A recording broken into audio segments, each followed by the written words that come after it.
we can Good.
So good morning, good afternoon and good evening to everyone joining us today. Thank you very much for sort of coming along today. I'm going to get the event started. I know people are still entering, but we have got quite a packed agenda this morning or this afternoon, depending on where you are. So we are going to get started. So welcome everybody to the pre-event for the WTUN Innovation Hackathon for Climate Action. We're a really big fan of long titles in WTUN, so you will get used to this. My name is Sonia Jenkins and I'm the development manager here at the network. And before we move into today's programme, I just want to start with a little bit of housekeeping. So the programme today will consist of some short presentations and then we'll have a panel discussion with members of our working group who have brought this project to life. There'll be a chance to connect with and ask our speakers and panelists questions at the end of the programme. But in the meantime, please can I ask that you all keep your microphones muted, just because there's quite a large number of people on the call today. But then during the question and answer at the end, you will be able to speak to the panelists directly by raising your virtual hand, or if you would prefer, the chat function is available today, so please feel free to type your questions into that instead. Please also note that we are recording today's session because we are hoping to share it on our website for any people who weren't able to make it today and in case anybody wants to view it back later. So thank you again everyone for joining us, and I'd like to start today's agenda by handing over to Peter Scharf, who is the chair of WTUN. Peter.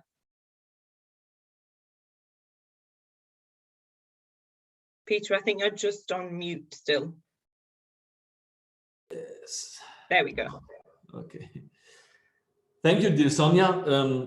Hello, everyone, and welcome to the WTUN Innovation Hackathon for Climate Action. I'm really delighted to say that today we have come together to launch our first student innovation activity.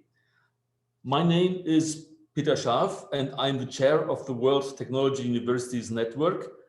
The abbreviation is WTUN, as you know. And for those of you who do not know, WTUN is an international network of technology universities from more than 19 countries working together to try and to make an impact on the world today, and also to try to solve the main problems of mankind, if possible. Our slogan is, we believe that knowledge is everywhere. Remember? Knowledge is everywhere. Everyone in the world, any of the scientists in the world can contribute to the solution of the main problems of mankind. And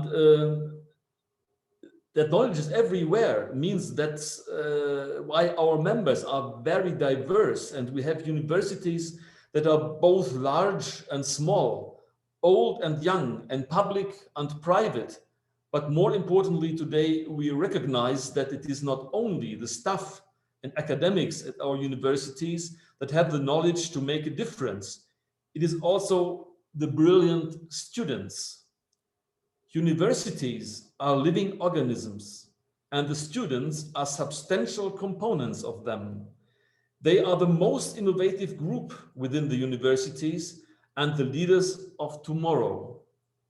The decision whether we will have a cold world tomorrow, or let's say an empathic world, is made by the education of our students. So this is the most important fact for universities, to be focused on the education of empathic leaders. Over 2 years ago now, when things were, let's say, a bit more normal, at one of our WTUN events, many of our members felt that as a 21st century network, we had to incorporate innovation and entrepreneurship into our technology network. We have had many discussions about the best way to do this, and a working group was formed to turn our passion into an activity. We have talked about many different ideas, but what we really wanted to do was give our students the chance to shine and showcase their brilliant ideas. That is when we came up with the idea of hosting an international hackathon. Innovation and entrepreneurship is all about using our creative ideas and innovative minds to solve problems and create solutions. But there are so many issues in the world. Of course, we could not solve all of them with one event, even one that will be 48 hours long. That is why, in line with the work WTUN is already doing with the United Nations Sustainable Development Goals, we decided to focus on climate action, an issue that has many symptoms and affects each and every one of us, and will continue to affect us and our children in the future. So we made a call to you, the students who wants to be given the chance to work in an international team and come up with a new solution to pitch to experts all within 48 hours. And you answered the call. I'm so happy to be able to say that over 120 students, I think it's exactly 128 or so, have signed up for this event, one of the biggest events we have ever hosted. As well as getting the chance to showcase your brilliant ideas and have the opportunity to work with your peers at other institutions across the world, the WTUN Hackathon will also give you the opportunity to learn by attending the live and pre-recorded masterclasses by experts from across the world. Experts in climate action, business modeling, pitch development, and many, many more. This is going to a great development opportunity for all of you. Before handing over to our speakers to give you more information, I would like to say a massive thank you and well done to the Innovation and Entrepreneurship Working Group, Professor Ismit, Dr. Mulika, Professor Dr. Diana, and everyone else who has contributed to this work stream, including Professor Klaus Zeppenfeld, who founded this working group before he moved onto a new role. I'm very excited to see what you students come up with, and I'm sure it will be fantastic. Thanks to all of you, and good luck. Thank you very much, Peter. I'm also really excited to see what the students produce in a few weeks' time. So let's get going.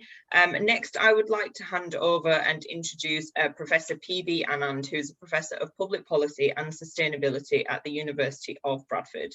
Professor Anand will be talking to you all about the reason we're all here, climate action. Thanks, Anand. Good morning, good afternoon, good evening, my distinguished colleagues, and of course, the holders of our future. In fact, perhaps there is no need for my presentation. I think we are all here because I'm, preaching to the converted, as it were. But I have been asked to speak briefly about the reason why we are here. Sonia, if you enable me, I will try to share my screen. If it says host disabled participant screen sharing. Just 1 second. While we are waiting, I'm really sorry if you pick up some noise. When you're working from home, one thing you don't have control of is when your neighbor decides to mow their lawn. So this is called an externality. And in some respects, climate change is also an externality.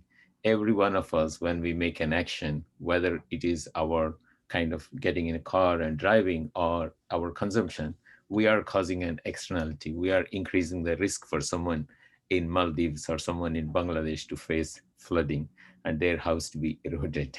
So while my neighbor is trying to remind us about externality, if the noise carries on, I apologize. So let's see if the sharing of screen works.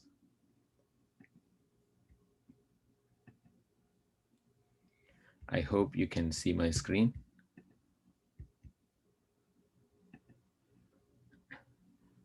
So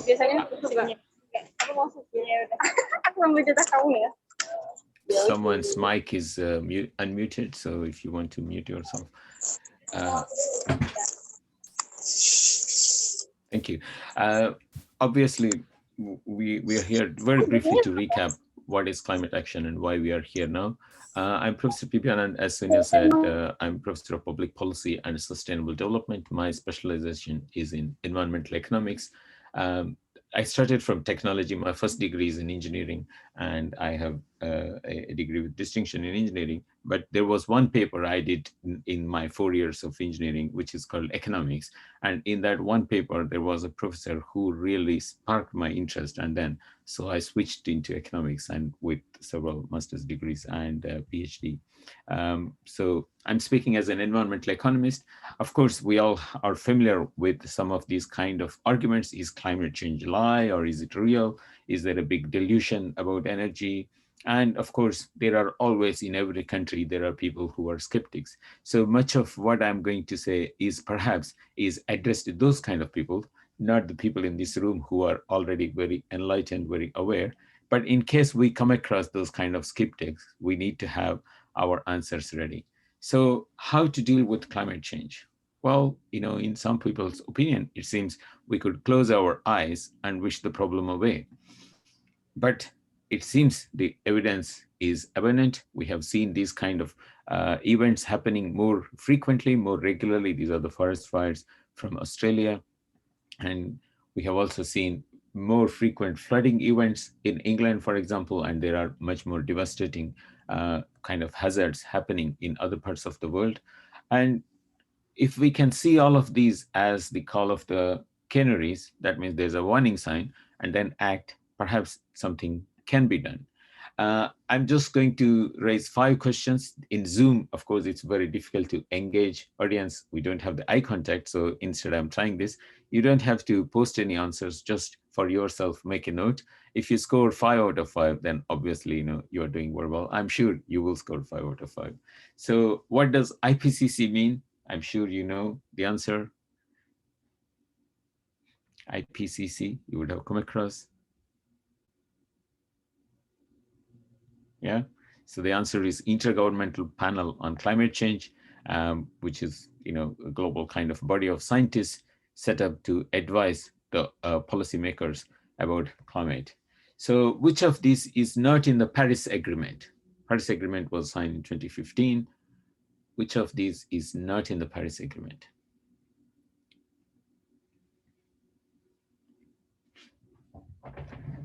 I'm just pausing to enable you to read for a moment.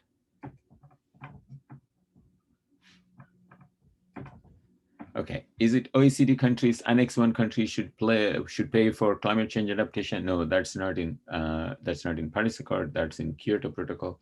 That there should be zero coal or petroleum use by 2030. Well, this is a wish, but this is not mentioned in Paris Accord. The climate change is a natural phenomena. I don't think Paris Accord would have said that, then there would be no Paris Accord. The answer is D, that we ought to keep global average temperature increase below 2 degrees Celsius, okay? Then let's go to question 3. You got a job, the company wants to become carbon zero by 2025, not very far. You're hired to achieve this. Which of these will you consider?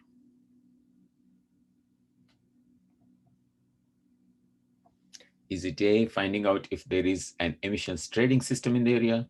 Is it B, commissioning a carbon audit of the company? Is it C, focusing first on scope 1 and scope 2 emissions? Is it D, focusing first on scope 3, or looking for carbon offsets? The answer would be any of A, B, C, and E, except D. D, you would come later because, as you would know, scope 1 and scope 2 are more important, which are scope 1 is the direct emissions of the company, and scope 2 are the indirect emissions due to the purchase of electricity. Scope 3 are all the indirect emissions that are occurred in procurement and your staff traveling, etc. So that's much more difficult to contract. So if you haven't even done anything about scope 1, there is no point in talking about scope 3, right? Okay. Question 4, we're almost done, don't worry. So EU has the world's largest emission trading system in the world. Do you know 4 countries have their own national level emission trading systems? Do you know which of these are? Pause for a moment. Pat yourself on the back, not very hard, if you got the answer correct, which is New Zealand, Switzerland, Kazakhstan, and Republic of Korea. You wouldn't have guessed it because you would have thought Kazakhstan, a very natural resource dependent country, would not have had something like that, but it does. Okay. And finally, do you know how much is your own carbon footprint?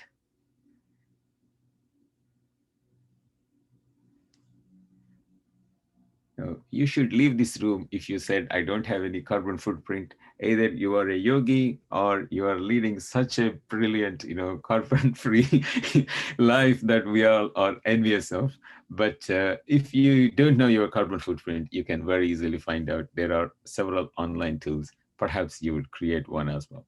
Okay, so we always hear these kind of skeptical arguments, and that climate has always been changing and it's natural phenomena, we didn't do it. This here is a most compelling evidence. This is from NASA. This is the carbon dioxide emissions over the last 600,000 years. Then you have to ask, how do they know 800,000 years ago how much CO2 was there? How do they know 200,000 years ago? So I'm not going to give away the answer. You can go and find out. There are some tricks that scientists can use. But what is of interest to us is the extreme right-hand part of this graph, where the really steep increase in the last 50 years, 50 to 70 years. And that's what is causing. And there is very unequivocal kind of evidence to suggest that this is what is linked to long-term climate change. And this is a very important graph. This is from the 1.5 degrees Celsius report. At the moment, IPCC are working on what is called Assessment Report 6, AR6, which will be released in October 2022. But in the meantime, we know this 1.5 degrees Celsius report, which was released a couple of years ago. This is the most important graph we have to remember. So what does it show? It is just showing the 95% confidence interval of what is the projected temperature likely to be, or global average temperature likely to be, and what is the chance that it will be below 1.5 degrees Celsius. It clearly shows that unless we take very drastic action, there is a very high probability that the temperature increase will be more than 1.5. In fact, there is a lot of probability that it will be more than 2 degrees Celsius by 2040 and so on. So that's what is kind of, calling into action. Then we might ask, is it too late? We have already missed the boat, perhaps, or the train, as the case may be.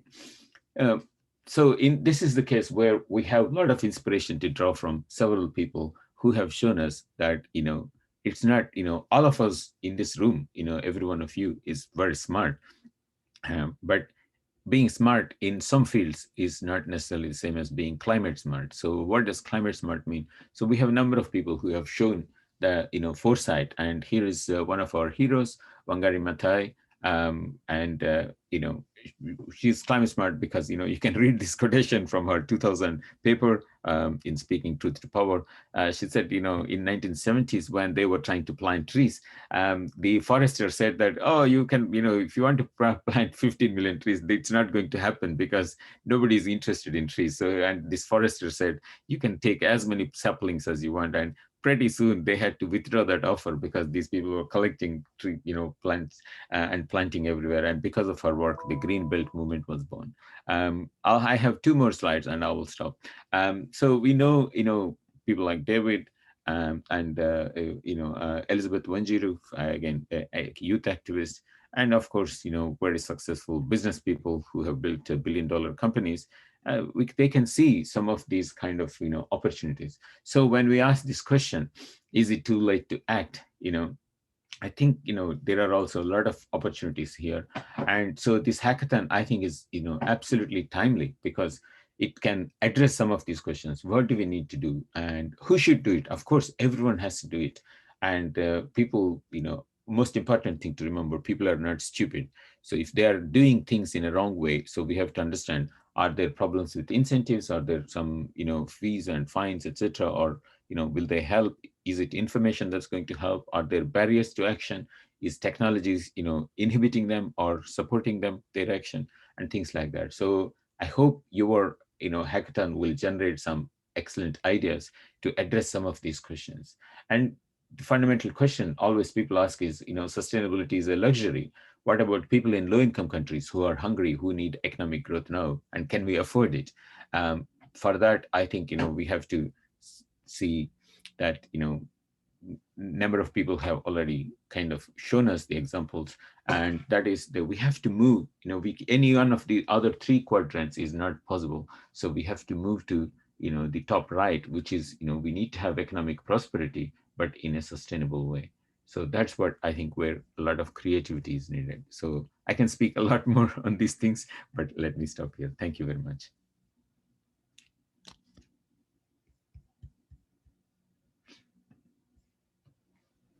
Thank you so much, Anand. I think it's really important that we all remember exactly why we're here in the first place. So, and like you said, I think the students who've signed up to be here today are the ones that are already conscious about this this problem and the effort that's required. But it's always good to have a reminder. So thanks for that. So the hackathon's all about students coming up with creative ideas on how to combat specific aspects of climate action. Now, some of you might have already started thinking about some initial ideas, which is great. But first, we just want to share with you some ideas and some expertise from academics within our own network. Firstly, I'd like to introduce a pre-recorded video from Dr. Richard Tomlins, who's an assistant professor for the International Centre for Transformational Entrepreneurship at Coventry University, who's going to talk about a very specific and innovative method that some of you might not have considered.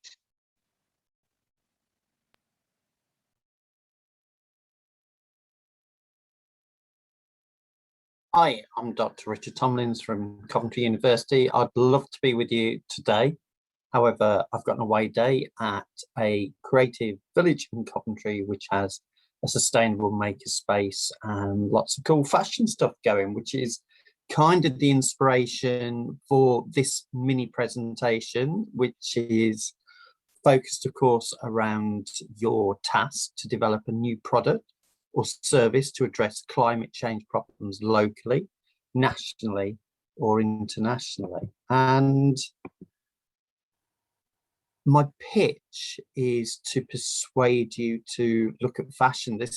We'll come back to Stella McCartney later in the presentation, but this is her campaign with Greenpeace for Earth Day 2021, fighting to end Amazon deforestation. And what she says is every single industry sharing this earth needs to look at itself and be responsible, mindful, and at the same time still have a healthy business. And she goes on to talk about the solutions that the fashion industry is starting to come forward with to tackle its extremely harmful impact on the environment, and particularly, as she says, problems that people are not even aware of. So I'm going to ask you to engage with those problems and challenges, and to help the United Nations climate change commitment around fashion with the fashion industry, to drive the fashion industry to net zero greenhouse gas emissions no later than 2050. Although, as I go through the slides, you'll see that a number of fashion designers, industries are more ambitious than that, more passionate than that. My challenge to you is to develop a new fashion product or service to address climate change problems locally, nationally, or internationally.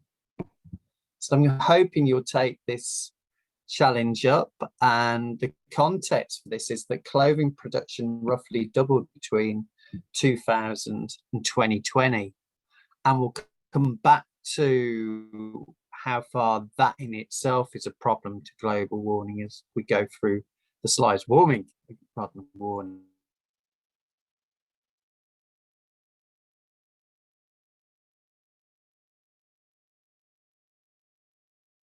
Reducing what you see, resulting in what you see in the picture.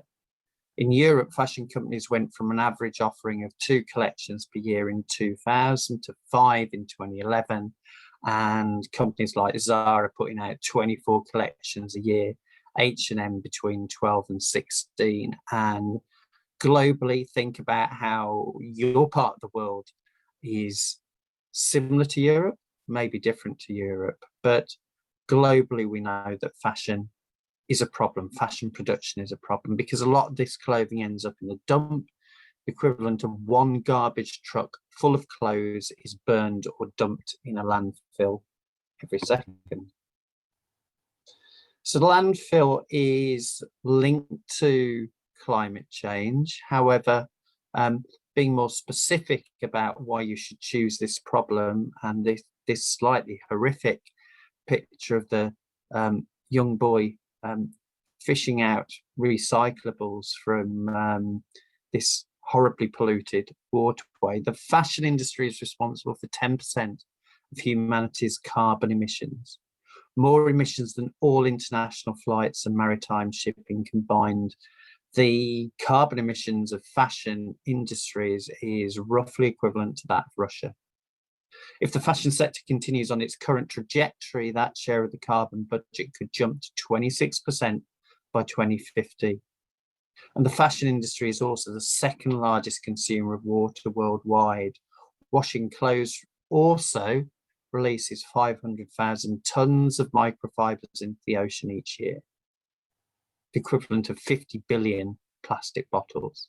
And many of those fibers are polyester. Polyester used in our clothes is basically a plastic.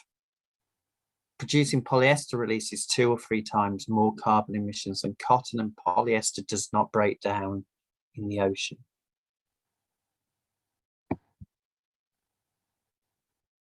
So we see huge effects on water, and the reason I'm talking about water is your focus is on climate change. Again, we know the relationship of water to climate change. However, if we're going to adopt a whole systems approach, circular economy approach, then we shouldn't simply be interested in climate change per se. We should be interested in the relationship between different ecological factors. So it costs about 700 gallons of water to produce one cotton shirt. That's enough water for one person to drink at least 8 cups per day for 3.5 years. It takes about 2,000 gallons of water to produce a pair of jeans. That's more than enough for one person to drink 8 cups per day for 10 years. And that reflects the use of cotton in their production and the country-specific impacts of that. You can see here from Uzbekistan, where they moved from a situation in the Aral Sea, which is 50 years ago, much more plentiful in terms of water, and gradually gets scaled back and scaled back and scaled back. So you can see these instances where it dries out to desert and finally just a few small ponds. Textile dyeing is the world's second largest polluter of water. The water left over from the dyeing process is often dumped into ditches, streams or rivers, or just into waste ground, as you see here. All in all, the fashion industry is responsible for 20% of all industrial water pollution worldwide. So Stella McCartney, you remember her from the start of the presentation, perhaps the most renowned of the current fashion leaders, designers in environmental terms, argues that the future of fashion is circular. We'll come to what that means in a second. It will be restorative and regenerative by design. In plainer language, simply reducing carbon emissions, reducing climate change is not enough. Fashion needs to have a positive footprint. So let's just take a look a little bit further at that through this short animation. When it comes to fashion, if it looks great, it should be worn. If it's by our skin, it should be safe. And when it's worn out, it shouldn't be wasted. Sounds like common sense, right? But that's not how it is today. 1 truckload of clothing is being burned or landfilled every second. Mountains of clothes are stuck in warehouses and at the bottom of our wardrobes. And less than 1% of used clothing is turned back into new clothes. Globally, it's costing us billions of dollars every year. This shouldn't be the price of looking and feeling good. People's demands and expectations are changing. It's time the fashion industry changes too. To thrive in the future, we need a fashion industry made up of 3 elements. Business models that keep clothes in use for longer, like sharing, swapping, rental, repair, and resale. Materials that are safe and renewable, so our clothes do not release microfibers that pollute our oceans, and making them does not destroy local ecosystems. Solutions, so used clothes are turned into new, designing and making clothes so the materials can be used again and again and again. It's a new ambition for a fashion industry where clothes never become waste. There's so much that brands can do now, but no organization can shift the system alone. Make Fashion Circular brings together people across the entire industry to develop new solutions, scale the ones that work, and build a fashion industry that's beautiful, inside and out.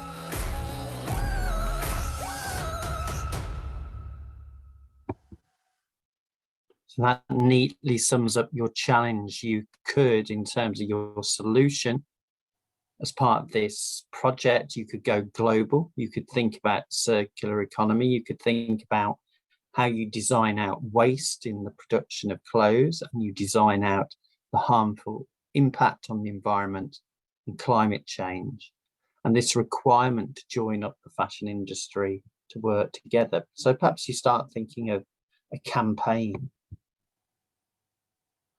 But what I want to see, that sounds very presumptuous. I'd love to see you produce over this time that you have together, and I can join you as a mentor on one of the evenings, is to bring your ideas to life, to address those climate change problems locally, nationally, or internationally, to think about how we renew clothes, how we upcycle clothes, how we avoid the production of new clothes. You saw that growth earlier in the slide deck, and that growth drives climate change. That growth accelerates the impact on the environment and climate change.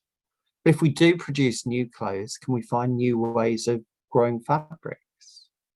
You might want to look up the ways in which we can grow leather. The initiatives to grow the materials that we need to produce textiles locally, to reduce the carbon footprint of their transport, to do it at a lower level, to do it at a more environmentally friendly level. and yet to scale those small scale initiatives without losing their positive impact. You might want to think about innovative materials there, promoting restorative farming practices. If you focus on fashion for this task, you've got a huge opportunity to come up with solutions throughout the supply chain, including designing products that are made to last. So I want one more bit of animated inspiration for you. Here you go. When we think about revolutionary fashion design, we might think about the first pair of jeans, the little black dress, an iconic pair of trainers. But changing fashion isn't just about creating beautiful garments. It's about creating a more beautiful system. Today, we know this system is harmful to our planet. To change that, we need the skill of designers. Not only to create the clothes themselves, but to help find new materials, to invent new business models that change the way we use and own clothing, to understand people's behaviours, and to find ways to make fashion a force for environmental and social good. We need designers who want to reach to the heart of a problem, not just make tweaks at the edges. Revolutionary design changes aesthetics, but more fundamentally, it shapes our economy and our society. The designers making fashion fit for a circular economy are today's revolutionaries, creative pioneers who will have a lasting influence not only on what we wear, but on how we live.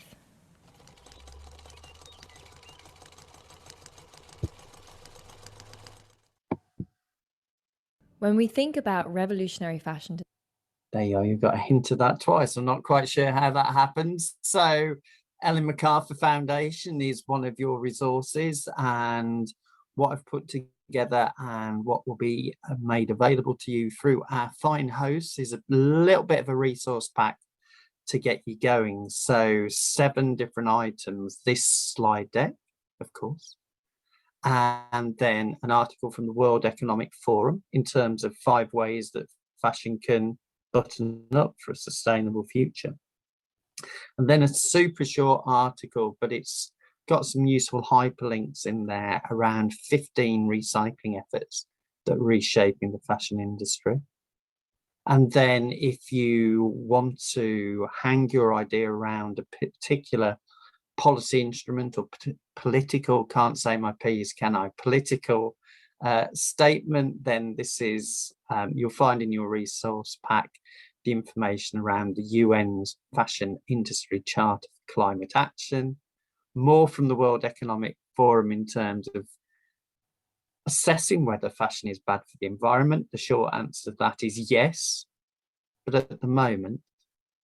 And then solution-wise, the vision of a circular economy for fashion, very much promoted by Stella McCartney and the Ellen MacArthur Foundation. And then just as a challenge within your resource pack, one additional article on why the circular economy is not enough to fix fashion sustainability problems. Certainly can play a role, is the conclusion of this article, but the main challenge is that we consume too much, is the suggestion there. So that's my pitch to you. I hope that some of you will choose fashion as part of this challenge, and I will pop up as a mentor at some point, and I know that you're going to be working like this, so please send me an email in terms of getting in touch if you need some help. I'll try and come back to you as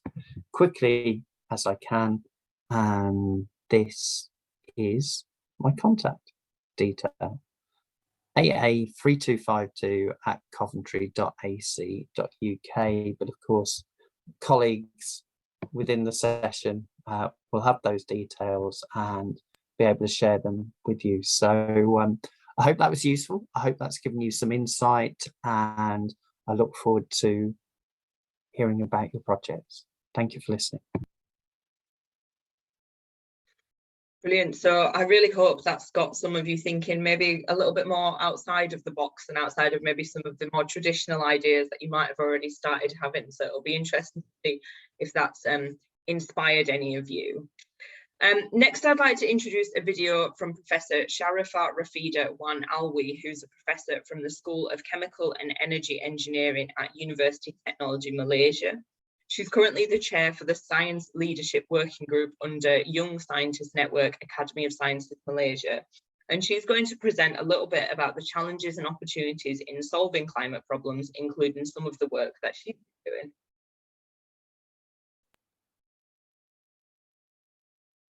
Assalamualaikum warahmatullahi wabarakatuh, and a very good day, everyone. First of all, I would like to thank the World Technology University Network, WTUN, for inviting me for today's sharing session. My name is Sharifa, a professor as well as a research fellow from Process Systems Engineering Center, Prospect, University Technology Malaysia. I'm also the director and co-founder of one of the spin-off companies in UTM called Optimal System Engineering, or in short, Optimize. A short background about Optimize. Optimize was founded in 2014 by myself with my two other colleagues, Prof. Zainuddin as well as IR Dr. Lim Jengshun. Our vision is to create a society practicing sustainable consumption and production. And our mission is to advance the circular economy through innovative processes and smart systems engineering solutions. In this short talk, I would like to share some of the products from our company, Optimize, which maybe can give you guys idea for your WTUN Hackathon project.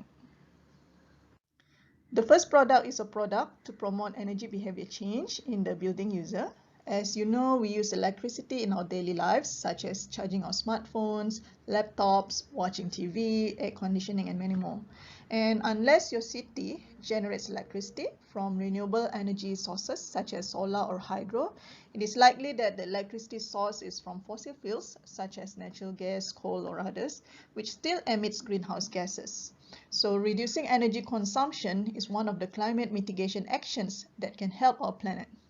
The idea came when we always have a problem where the occupant of a building do not care about saving energy since they are not the one paying the bills. Yeah? For example, in the university, the lecturers are not paying the energy bills. Also in the hostels, the students are also not paying the bills.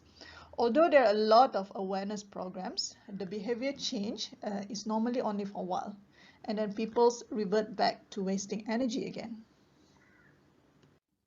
So we came up with this product called Sedar. In Malay language, Sedar means to create awareness. We wanted to have a unique smart energy system that does not only have the common smart mobile app system that you see typical for smart homes, where you can use your mobile phones to control energy, but also an app that can create a behavior change. It is known that you can reduce energy bills between 10 to 30% with no-cost behavior change shifts. In Sedar, we utilize two most important motivations for people to change behavior, which is the carrot and stick approach. By using Sedar, you can create competition and gamification to excite and engage users to reduce energy individually or in a team. At the same time, Sedar can also empower users to take responsibility to reduce electricity bills by giving them responsibilities on their energy quota. We have several versions of software to reduce energy consumption with different target markets. Sedar, which I explained previously, is a smart energy system aimed for buildings where their occupant is not paying the bills, and they would like to educate and empower their users. We have another product called eSmart, which targets energy managers for high electricity consumption buildings and industries with energy bills more than USD 40,000 per month. This product aims to help the energy managers who are managing multiple facilities to develop a smart energy management system for easy monitoring, control, and management. Another product we have is called Optimal Heat. This software targets industries with high fuel bills, such as natural gas, diesel, or coal. It helps the company analyze and recover the waste heat from the industrial processes. Yeah? To market this software, we use several strategies. The first one is direct licensing or via distributors, where we sell the product directly or via distributors to energy consultants or energy users. We could sell it as a once-off or subscription-based mode. The second one is consultancy route, where we use the software internally to conduct energy audit for industries and recommend suggestions to the clients. The third is training route, where we promote this software during our energy trainings and package it together with our trainings. The fourth one is the academic route, where we promote our software to academic institution at special discounted academic rate. And another interesting route I would like to share is the energy performance contracting or EPC route, which is actually used by many energy companies. So let me explain a bit more on this EPC route. What is energy performance contracting or EPC? EPC is getting quite famous in most countries. Most countries' governments promote EPC since this is one way for government to promote organizations to go towards energy efficiency and renewable energy installations. In EPC, an energy service company, or also known as ESCO, will invest in installing the energy-saving infrastructure for the company, meaning the company can install, for example, an expensive solar PV system, but for free and with no risk. Yeah. So what happens next is that if your company saves energy due to the system, the savings from the system you will share with the energy service company for an agreed contract period. This is also a model which you guys can consider if you are proposing equipment or solutions that reduce energy bills.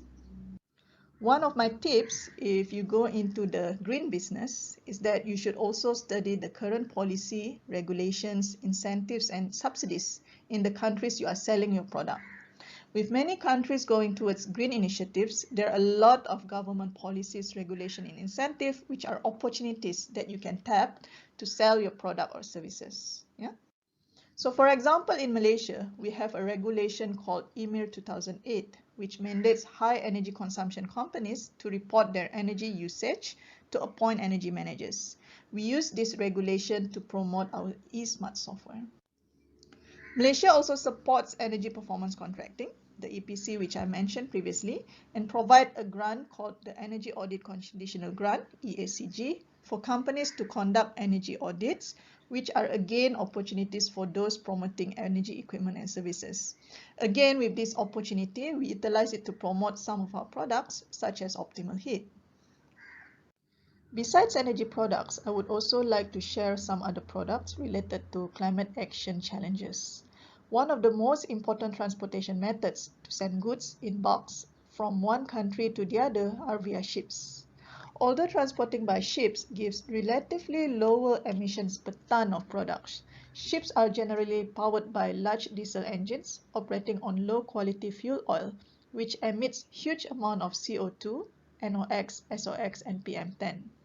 Shipping emissions in ports are very substantial, accounting for 18 million tons of CO2 emissions globally. If you look at this slide, the emissions in the port are 3 to 5 times higher than the emissions from the power plant and 5 to 10 times higher than the emissions from the oil refinery. The emissions in port have the most direct health impacts. NO2 and CO emissions in ports have been linked to bronchitis symptoms, whereas exposure to SO2 emissions is associated with respiratory issues and premature births. So the challenge now is how to monitor the amount of emissions from ships in the port area, and how can we reduce it? There is also the regulation for the prevention of air pollution from ships called the MARPOL Annex 6 to reduce emissions from ships that many ports now need to comply with. This is where we came up with a software called the Ship Emission Management System. This system can be used to monitor and reduce emissions from ships going into the ports. We collaborate with the Johor Port Authority to develop this product, and the system has been used in all the ports in Johor since 2017. Another different challenge that our company is trying to address is waste. In Malaysia, the government spends about RM 1.6 billion on waste management every year. Many wastes have the potential to be converted into energy or other useful products. We believe that waste management is the responsibility of everyone. Although there are already many initiatives to recycle waste via the 3R concept, for example, however, for waste such as agricultural waste, construction waste, and many others, most are just disposed of to landfill or left to rot. In the case of biomass, for example, we have met a lot of people in the biomass industry that said it is very hard to find biomass in bulk to develop a new biomass-based business. The price of biomass is also not regulated. We believe that we can create a waste economy where the buying and selling of the waste is market-driven instead of government-driven. No one dominates the waste economy, but it is open to all. And as we create competition, the price of waste will be competitive and more businesses can flourish in this area. That was the reason we developed another product called Waste to Wealth, which is a website that allows anyone to advertise if they have waste to sell or are looking for waste to buy. It also connects the service provider, such as waste transporter, waste quality analyzer, waste to wealth trainers, and researchers. It is also a platform to market waste to wealth technologies. There are many possible products and services that you and your team can develop in relation to climate change. Whatever it is, find the pains of your target customer or market. Identify your customer value proposition. Find what would be the niche of your product as compared to your competitor. Plan how you are going to sell and reach customer, and look for opportunities that can drive your customer to buy your product or services. With that, all the best to all of you, and thank you very much.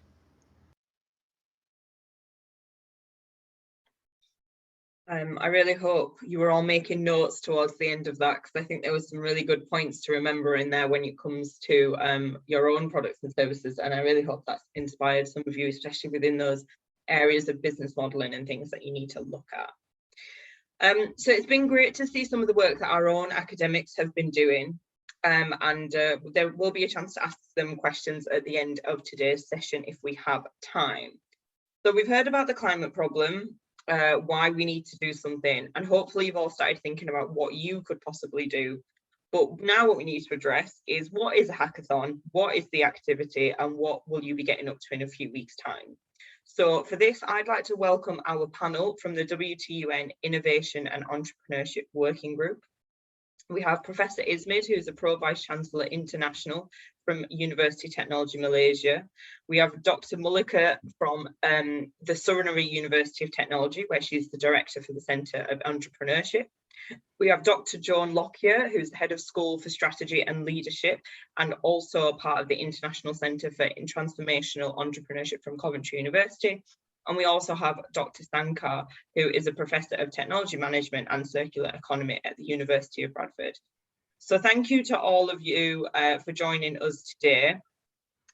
What we felt was, instead of us just sending you a huge long document explaining what the event was going to be in a few weeks' time, it would be better for you to hear it from the people who designed the event and why we've decided to take up this event. So we're going to have this panel and ask questions to our experts, and at the end there'll be opportunities for you to do that as well. So I just want to open up to our panel first and just ask straight out, for those people who don't know, and I was one of those people a few weeks ago, what is a hackathon and why did WTUN want to do this? So maybe we could go to Mulika first. Okay. Hello, everyone. Thank you for joining the WTUN Hackathon. This is our first hackathon that our working group really expected to develop, like the platform for WTUN to work in collaboration with, network in our WTUN group. So what is the hackathon? Really, the hackathon is really a creative problem solving method that stem from, the hackathon come from two words, marathon and hack. Hacking is like, doing something, creating something, try to hack something. It's from like computer science, computer engineering, but marathon is the time. So hackathon is really, you hack the solution, the creative solution to a specific problems, in a specific time, and running like the period of time. So mostly the hackathon is really take about, depends, 24 to 72 hours, but mostly it's about 48 hours. So the standard hackathon run to like 48 hours. So in the hackathon, the student or the people who join the hackathon like form a team and try to address the problems. For the WTUN is like climate change, issues. So when you form a team, you will develop, like think about the problem you want to solve and try to develop the solution, the creative solution.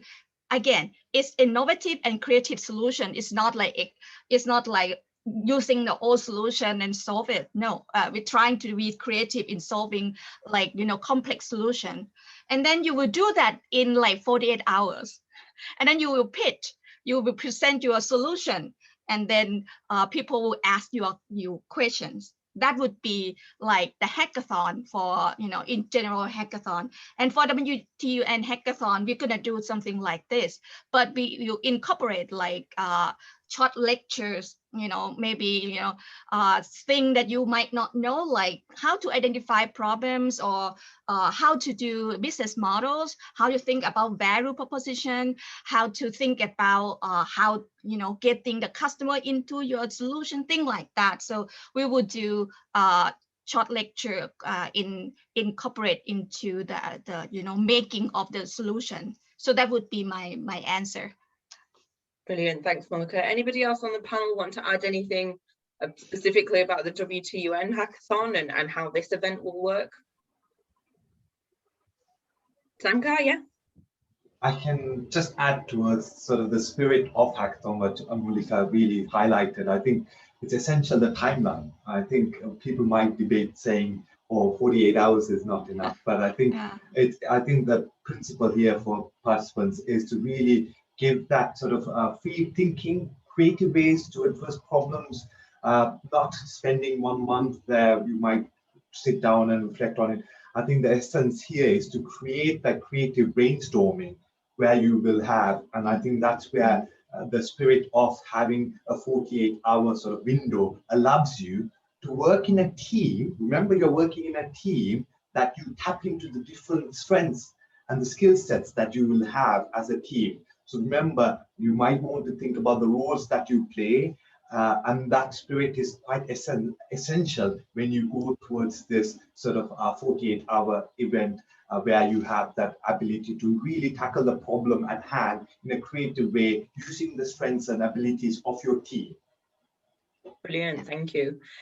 You mentioned working in a team there, and I just want to ask the panel, students are going to be put in teams with their peers from other universities, people they've never met before, they've never worked with before, they might never even have had interaction with anybody from that country before.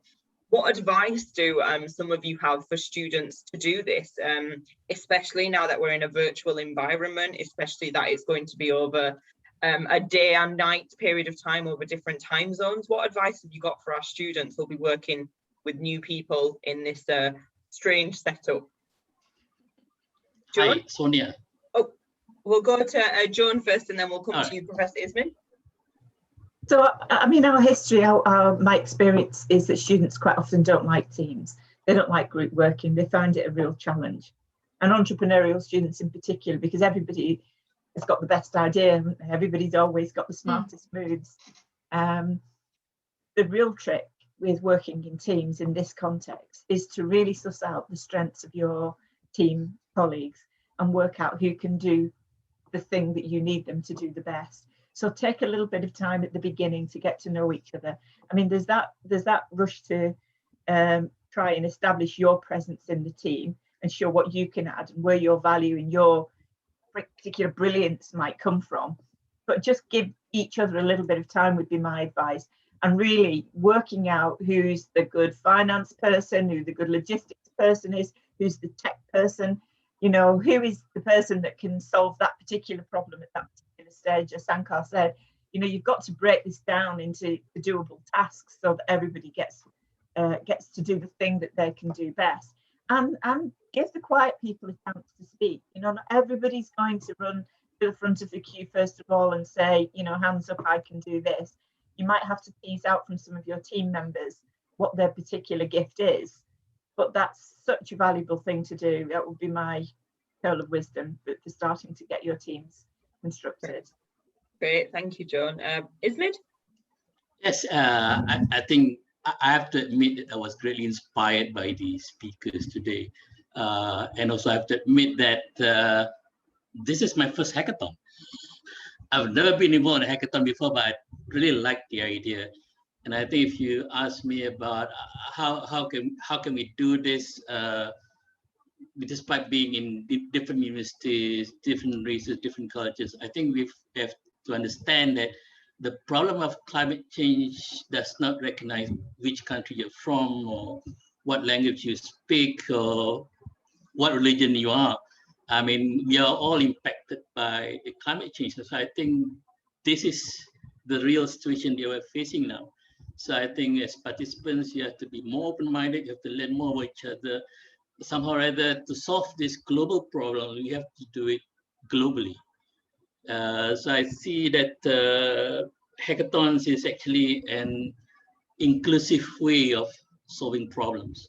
I think that is the main thing. And if you have that spirit in place, then I'm sure, despite the challenges, you will surely enjoy the experience of this hackathon.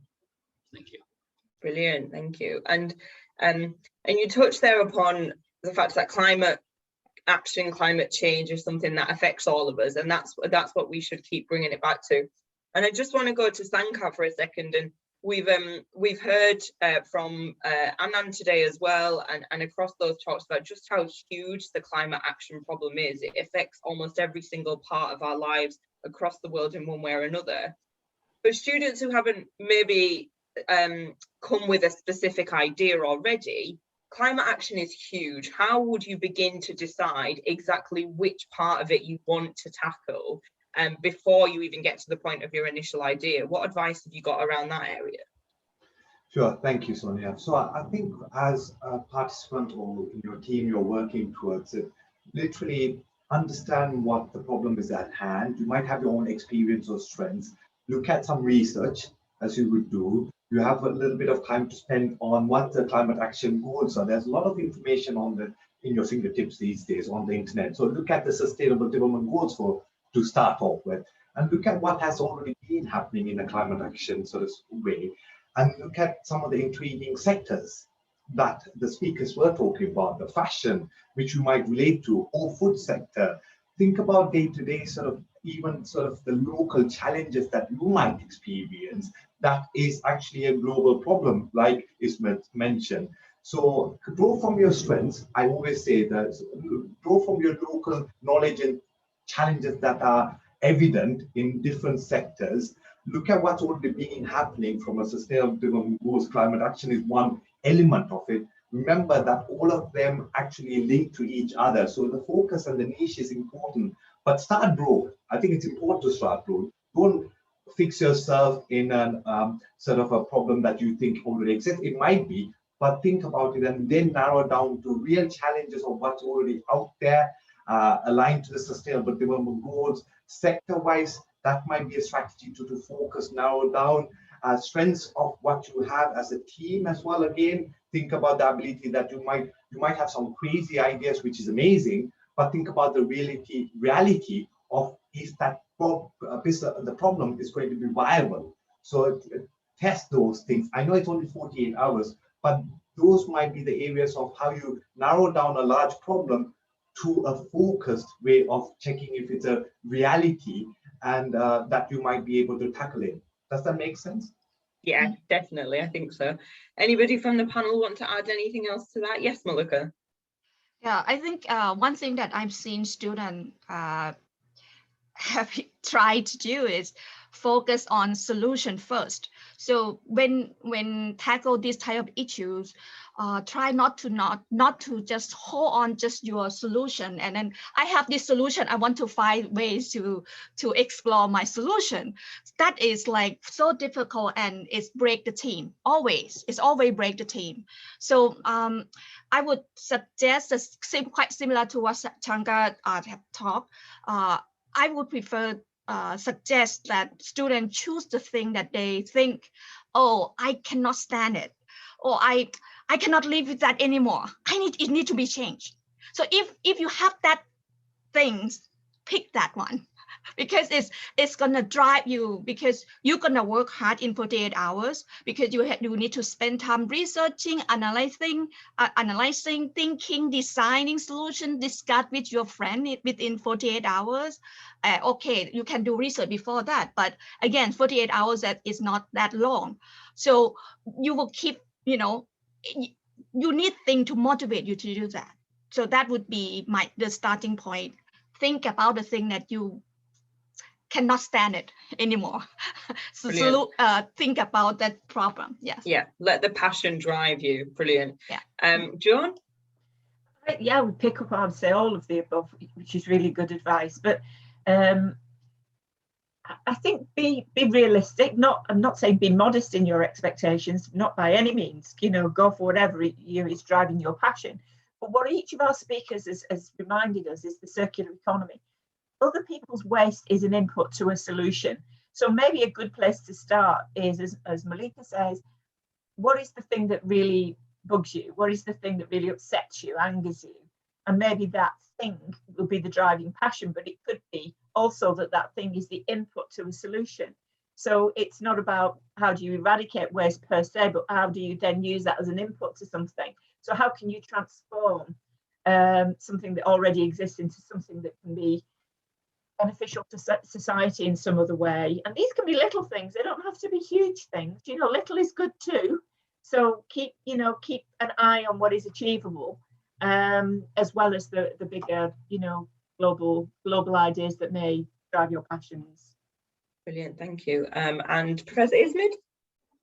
Yeah, I think I have to agree with what Malika and Joan said, that it doesn't have to be huge. I think the problem of climate change is all around us. So you have to dig deep, look around you. The problems are all around us, and you have to find what really affects you. I think that's a way to start. Find the common ground of what is the real problem surrounding us.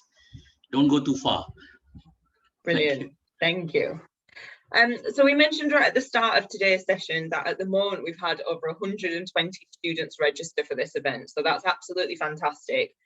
But what it does mean is a high element of competition. Within these teams, they will be competing against a number of other teams made up of students from across the world, which I find very exciting, but that's just because I'm a very competitive person.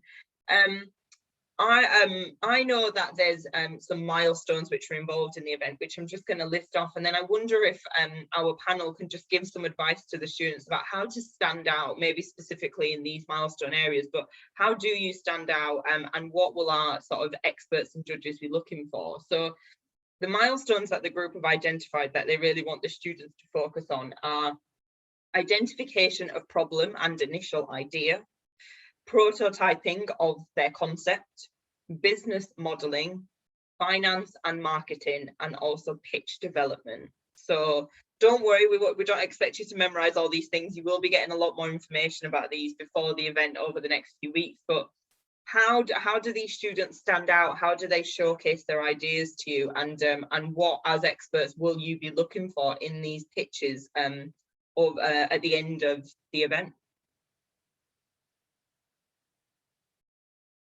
Shankar? I think we can start off with immediately thinking about, we know there's a lot of solutions that's coming out day and age at this moment in time. Even the suggestions of looking at different ways to solve creative problems, that might be through alternative business models, right? We saw how pandemic has affected us in terms of switching to our own habit changes, right? In terms of, let's say, going to cinema to now looking at online streaming, might be a thing that is driving us. So the circular business model that Richard was talking about could be a way to think about very creatively of different ways the business and the society is operating in tackling a climate change problem. So that could be a way of focus of looking at sharing platforms, for example.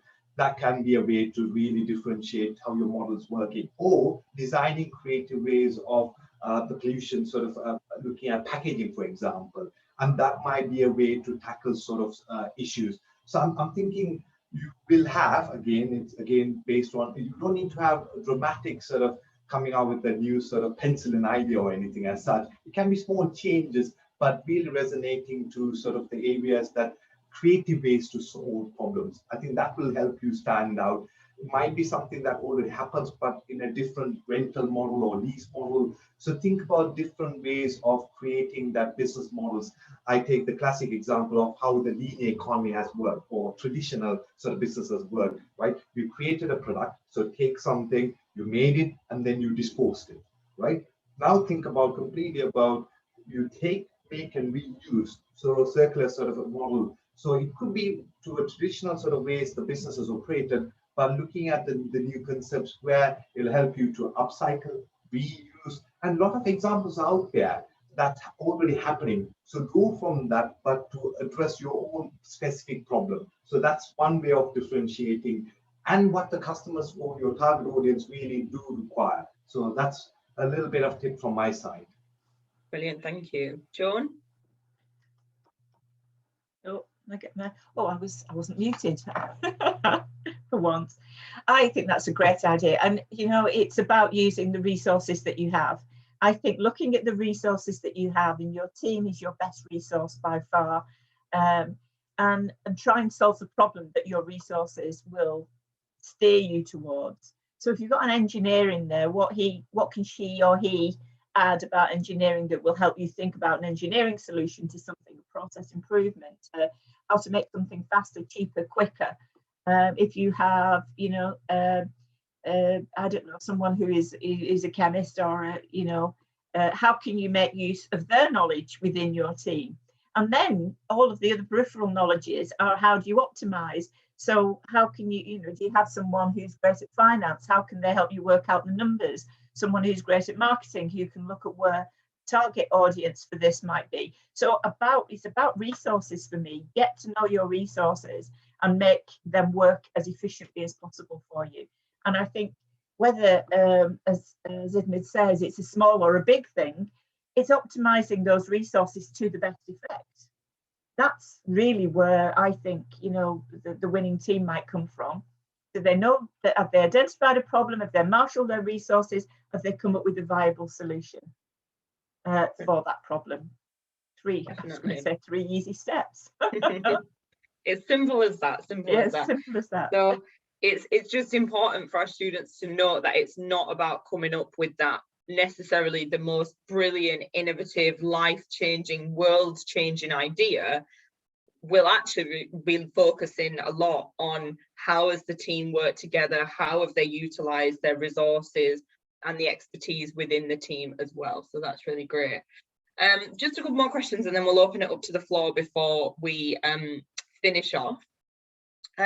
Does anybody have any advice to students who've never done any kind of prototyping before, who when they hear that word, it kind of scares them a little bit and they're not quite sure, what if I don't have the expertise or I can't actually physically build this over the 48 hours? What do we mean by that? Okay. Monica, yeah. Okay. Yeah, this is like online version of the hackathon. Actually, a hackathon, the real hackathon, physical one, you need to make things, but because it's the challenge in the online, so prototyping could be like maybe drawing, or you want to make like engineering products, make that product, you can use the drawing or CAD, computer aided, design, thing like that. So you can use the technology to show us what do you mean by this product or this solution, so prototyping can take many forms. It's not just the physical one. So what we expect to see is not just business idea, but we want to see, so this is, if you think that, if you tell us this is your solution, so what it look like? Just make it a little bit tangible, for us to see, for the judge to see the tangible idea of your product or services or the solution. Yeah, that would be my advice for prototyping. But we will have session about prototyping. Definitely, we will. Yeah. I'm just going to go to Joan because I saw her hand up, and then we'll come to you, Sanka. It's just don't assume you're going to get it right the first time. prototyping and design is a very iterative process. So expect to go through a couple of loops of getting it wrong before you get it right. And that's about talking to your customer, understand what the customer needs is. So you might think you've come up with the best thing ever, and then you ask one of your potential customers for this, and they will immediately point out the flaws of your thinking. So it's about making sure that it can survive contact with the marketplace. And you need to build in the time to at least ask some good folk to tell you what they think about the thing that you've developed or inspired. Definitely, thank you. Sankar? Yeah, I think just to add to that, it's pictures speak a million words, right? So I think it's about conceptualizing the idea, and that's what prototyping allows you to. In this sort of virtual sort of environment, I think coming out with a wireframe or sort of whatever you design, I think that the pictorial, the graphical illustrations, some of your team members might have excellent strengths in that. So try and replicate that, and imagine you're going to pitch this idea in a virtual world. So try and pictorially elicit your idea coming through that. Or you might have a really good expert programmer or something. If they can provide a link to a sort of a prototype website design, so be it. So I think it can be at both spectrums, and I think that will be a useful way of conceptualizing your idea at hand. Definitely, brilliant. And I think we need to bear in mind the same advice for all parts of the hackathon, which is that some of you might not be aware of some of the ideas of some of the milestones or the things that we've mentioned today. For example, some of you might have just come along because you are climate action enthusiasts, but you might not have any clue about business modeling or where you would start. And so the key things to remember are you're not on your own, you are in a team. And so draw on the expertise of those others in your team. And also, the hackathon is not a 48-hour event where you'll get put into a breakout room with your team and just left on your own for 48 hours. Over the course of the 48 hours, we will be providing live lectures, pre-recorded videos and mentoring sessions from lots of experts from across all of our members who'll be able to answer your questions. We'll be able to give you an overview of what is lean business modeling and how do you do that? What's the best way to do some prototyping?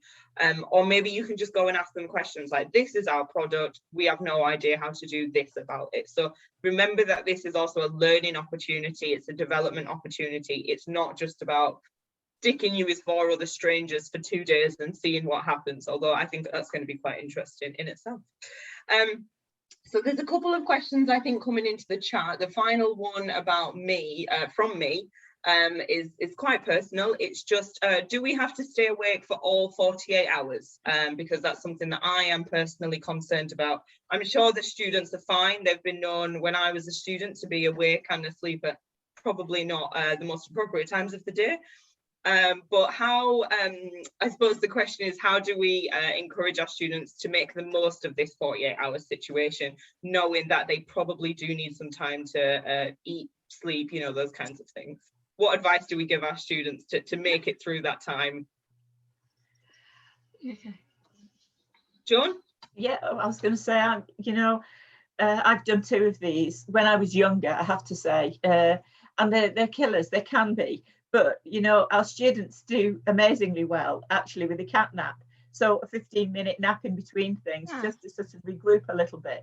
And because you're going to be at different parts of the world, and we've got these staging posts, it's about being sensible and that certain things will happen during the day for some and during the evening or the morning for others. And everybody will be on a different time zone, almost certainly.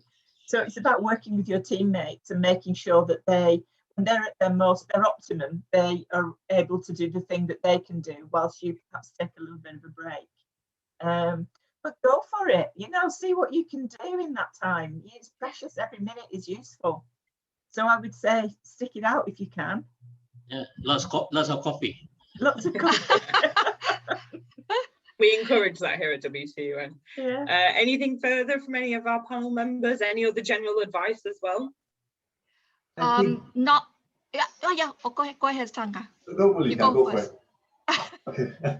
I was just going to say again, make sure that's a principle of division of labor. So sometimes think about the team itself and the different parts and so on. So you might want to sort of say at this time of the time, you of course go with the health warning. You might want to optimally have a break to help you think better. Don't exhaust yourself for the sake of doing it. But if you can stick it out longer, why not? But use the capacity and capability of your team members and work in a quota system.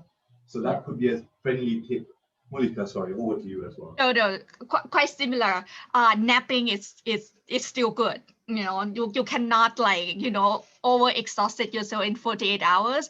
But napping, and I saw a lot of students when we did our hackathon, they do like they would take like maybe like 15-30 minute nap, but they, you know, like, you know, this person do this and then this person go to take a nap, thing like that. So working with your team, it's about team, you know, talking, discussing and planning with the team. Yeah, definitely. And as time goes on, the ideas might get even wilder and even better as people start suffering from exhaustion. That's what I find with my work anyway. Joan? There's the adrenaline rush as well when something's really working that actually carries you through. You'd be amazed at how fast it disappears. You know, you sort of start the thing running and it may get off to a bit of a slow burn, but once you get into your flow, that time will absolutely evaporate.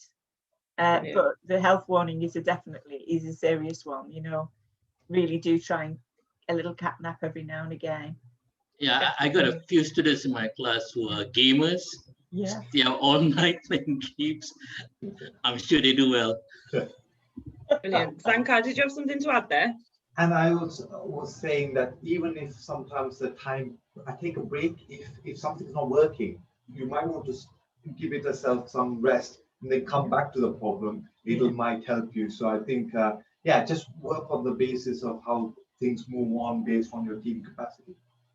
Brilliant. Thank you very much, everyone. So I'm gonna, we've got a few minutes left just to open it up to any of our students who are here with us today. So feel free to raise your hand or to put some questions in the chat.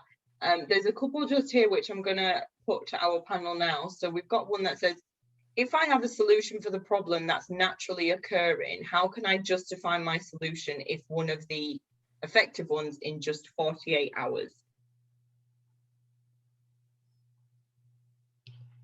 Wow. Okay. So, I mean, I'll take a stab at that. It's difficult to, you know, a naturally occurring. It'd be good to have an example of you know, something you might think. So something that happens is a natural phenomenon. This is a big thing. So it's not necessarily what you're going to be doing. But I was listening to a program about water for New York City, how they made sure they had clean water for New York City. And they had two solutions. One was a massive plant of water processing, and the other one was using nature, and they opted to use nature, right? So it took a little longer, but what they could justify was by putting water through nature's natural rock formations. They ended up with what they're calling now the champagne of all waters, because it's naturally purified through a whole stream of, you know, culverts and various ways. They've directed the water through natural resources. And that's one, brilliant for the environment, two, great for the water supply, and three, saved them an absolute fortune. So I think you can justify those things by doing a comparative analysis. What would it cost to do this? And what will we save by doing that? That might be one way. Sankar. Yeah. Sorry, I was just going to say, I think ultimately it will come down to the viability of the solution. So it's a business case in itself. So if you can justify, even though it might take 2 to 3 years of the solution, that return on investment is better than the other alternative solution. I think that's what we will be wanting to see as a panel, but also for you to make sure that if you were to take an investment, it's a business case, right, of the return on investment based on it. So I think that justification is quite an important process in itself. Yeah. Brilliant, thank you. There's another question we had, which is, will we be getting the problem statement during the event, or is it prescribed before the event happens? And I think it's interesting because we've kind of given the problem statement already, and actually the first thing that our students need to do is identify exactly which part of the problem they want to solve. So for some it might be a bit more difficult to not have a very specific problem, but for some it might be a lot easier actually to have the whole of climate action to play with. Any other comments on that? I know we talked a little bit about how students can start with sort of how to choose which part of the giant problem to address. Yeah, Joan. So one of the very first things we're going to do is look at this idea of this notion of ideation. How do you come up with solutions to problems? So it would be good as a team. We don't want to crowd you. We want to give you space to think collectively about what it is you're collectively passionate about. And it may be that you've got someone in the team who's the creative one, who's really got, you know, a very good ideas person. And then the rest of you is, you know, it's the rest of you really to support or manage or evaluate that idea into a workable solution. And looking at this ideation, so how do you change a problem to a solution, and what stages might you go through, will be one of the first things that we do. But start with a clean piece of paper and just let your brain run free, would be my advice. See where it takes you, nothing off the table, and work it through. Brilliant. We've got a couple of questions about teamwork and the dynamics. It says, rather than solving one of the problems in the world and bringing ideas alive, how will this program help the characteristics or the personality for us as students? What if, for example, one of the team members wants to back out? How will the other team members act? I mean, is it possible that the team could keep going if one person wants to leave, for example?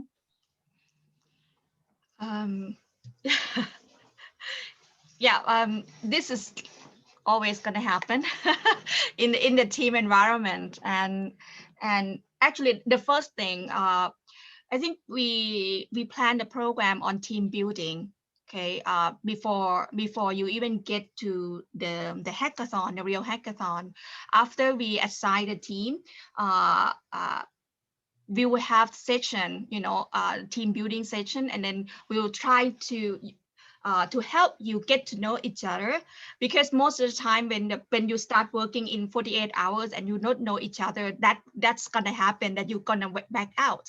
But if you have some time, you know, learning about each other and then discussing among your team member, you will get to know each other more, and then the situation that someone will back out is less likely.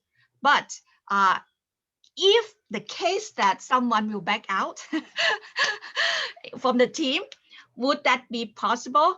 I think it's nothing forcing, you know, we're not gonna force everyone to you know, to take on, but we will have some coach and mentor to help, you know, support before that gonna happen. So we will make sure that we have our team, our supporting team, to help along the way. That would be my answer. Brilliant. Anything to add from anyone at all? I can add to that. I think the question about having rather than solving a problem in the world, I think we are hoping this brings together both. I think to understand the real sort of world scenario where you are going to work in teams and an organization, even if you take the opportunity of Dragon's Den, I'm sure everyone has seen, when you pitch an idea, they invest in ideas and the people and the team. So for you to be able to even go out to the market and build that capacity, I think it's to work around personalities, building relationships, knowing the strengths and weakness of the capability. I think that would be quite a significant, we hope, the 48 hours through the mentorship, through team building exercises, hopefully it'll nurture your skills and development in doing so. I think this is a safe environment for you to build that and test that. So I think that's our ambition anyway. Brilliant, thank you. I'm just going to take one final question from a very forward-looking student that says, I want to know what would be the next steps after the 48 hours of output. For example, how would WTUN promote our product? So they already know they're going to come up with a fantastic product that's completely viable, ready to go, and they want to know what WTUN is going to do to support them next. The panel's probably looking at me now going, what are you going to do, Sonia? It's a very good question. It is. I think that I would say that. I think WTUN is a very embracing organisation, isn't it? And would look to support through, you know, through the various ways in which participants in the network can help any team perhaps move their idea from concept into implementation. And if it's that good, I'm sure between us we can come up with a solution to help you move it to the next stage. Why wouldn't we, for goodness sake? If you're going to be our next Einstein or Einstein-Tina, we do our best to help you move it on. Definitely. And I think the thing to note as well is the top teams as well at the end of the competition will be asked to present their winning ideas at our annual Congress. So this will feature both our boards, all of our members, and also a sort of a whole range of academics and experts from our institutions who may well pick up the idea and want to help you support it. So we will give you that platform to continue to promote, and I'm sure there's other conversations that we can have with those teams. There's just a bit of a logistical question here about how big will teams be. I think we discussed maybe around 5 to 6 people in each team, although we have to say you have impressed us with the number of registrations. We weren't expecting quite so many, so thank you for that. We're really, really impressed with you all there. So it may change slightly, but we will be in touch with you over the next week or so with your team allocations. And as Mulika said, some initial small tasks just so you can all get to know each other before the hackathon. I'm going to wrap it up there just because we have gone over as I knew we would, because I knew there'd be lots of great questions. So thank you all for that. We have given you a lot of information today, so please don't worry if you haven't digested it all. We will be sort of writing out to all of you as well. And the recording of this session will be available on our website if anybody wants to watch back any of those previous presentations as well. Good luck to everyone, as Sankar just said in the chat as well. I really hope that you all found today inspirational and want to carry on with the project. We will be in touch with you over the next few weeks, but if you want to get in touch with us and if you have any further questions, I will just quickly put our email address in the chat for everybody. Sorry, I'm trying to multitask. Anybody has any questions, please do email us there. Yes, as Sankar said there, don't forget to have fun. That is a really big point of this. Registration is open for another couple of days. So if you've got any friends or peers from member institutions who you feel might be interested in this, please do also get them to register.